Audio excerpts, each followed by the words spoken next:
मध्य प्रदेश में विधानसभा उपचुनाव होने जा रहे हैं, लेकिन ये उपचुनाव पूर्ण चुनाव से कम दिलचस्प नहीं है, क्योंकि इन चुनावों के बाद एमपी में सरकार बदल भी सकती है। मतलब यदि कांग्रेस अपने बागी विधायकों वाली सीटें जीत जाती है तो फिर से कांग्रेस सत्ता पर कब्जा कर सकती है।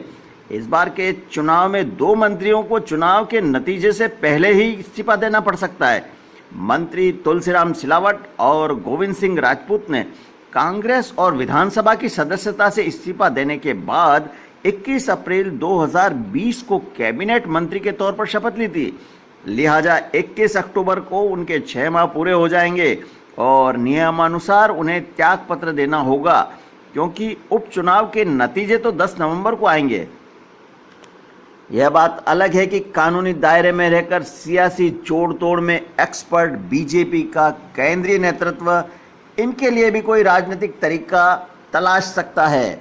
एमपी में शिवराज सुरक्षित रखने के लिए कम से कम 9 सीटों पर जीत दर्ज करवाना जरूरी है, लेकिन ऐसी स्थिति में भी कई मंत्री चुनाव हार जाएंगे, क्योंकि 14 मंत्री इस वक्त चुनावी मैदान में होंगे। मंत्रियों का चुनाव हार जाना प्रत्यक्ष तौर पर बीजेपी के लिए बड़ा नुकसान है, परंतु इससे अप्रत्यक्ष तौर पर फायदा भी होगा कि कुछ नए चेहरों को मंत्रिमंडल में जगह मिल सकती है।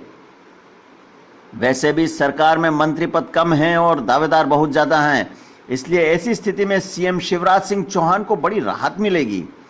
याद रहे, एमपी में 3 नवंबर 2020 को उपचुनाव होगा और नतीजे 10 नवंबर को आएंगे।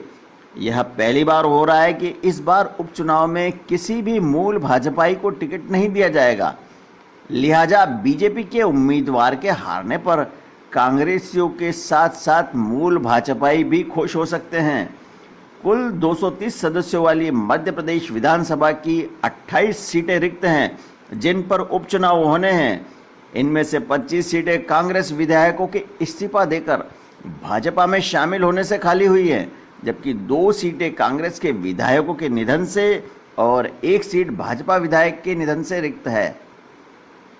देखना दिलचस्प होगा कि मध्य प्रदेश में क्या शिवराज सिंह चौहान की सरकार कायम रहती है या सरकार बदल जाती है।